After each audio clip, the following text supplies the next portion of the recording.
Yan ang pinakita sa video ng tubong Quezon Province na si Mario. Dito po sa lugar na ito, madalas sila natatagpuan sa spot na ito. Ano nga ba ang tunay na nangyari dito?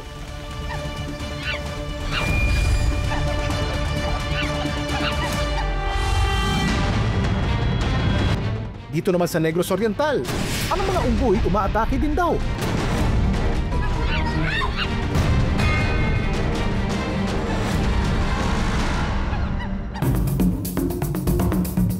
Pero ang totoo niyan, isa itong monkey sanctuary. Pwede makapag-interact sa mga unggoy na para bang nasa natural habit lang nila. Sila yung mga Philippine long-tailed macaques. Ang buntot nila halos singhaba lang ng katawan nila. Ginagamit din nila ang kanilang buntot bilang pambalanse kapag umaakyat sa puno o tumatalon sa mga sanga. Dami mong alam, Kuya Kim.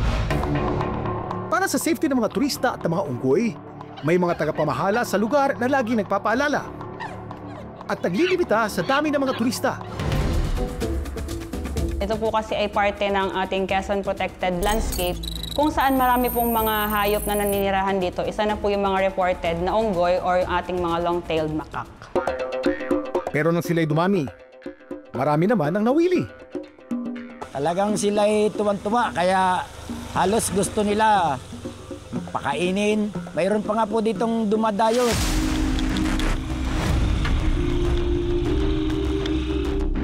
Sa ilang dekada ng pagdaan ni Mario sa lugar, napansin daw niya ang kawalan ng mga natural food sources ng mga unggoy. Naawa po ako sa kanila dahil sila ay walang makain, walang bungang kahoy. Sana naman po, mabigyan po nila ng pansin ang kanilang kalagayan dito. Pero ang pagpapakain sa mga unggoy, mahigpit na raw na pinagbabawal ngayon.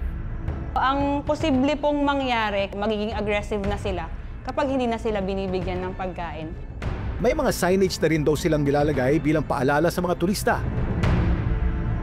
At gumawa na rin sila ng mga hakbang para mas maprotektahan ng mga unggoy.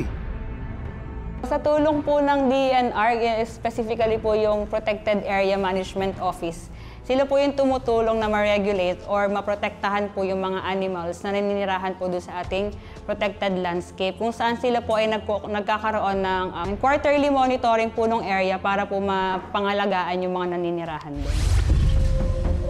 Ang pagpapakain sa wild animals, imbis na makatulong ay pwedeng maging sanhi para mabago ang nature ng animals at mawala ang kanilang survival instincts. Pwede kasi silang masanay na nakukuha ang pagkain ng walang kahirap-hirap. Ang dami mong alam, Kuya Kim. Nabibuild up yung confidence nila towards yung presence ng human. Eventually kasi yan, kung meron ka mga daladalahin, uunahan ka na yan. Maaring buksan niya yung gamit mo o hablutin o nakawin. Maaari rin silang pumunta sa mga kabahayanan at mag-invade ng mga bahay, tingnan ang laman ng mga kaldero.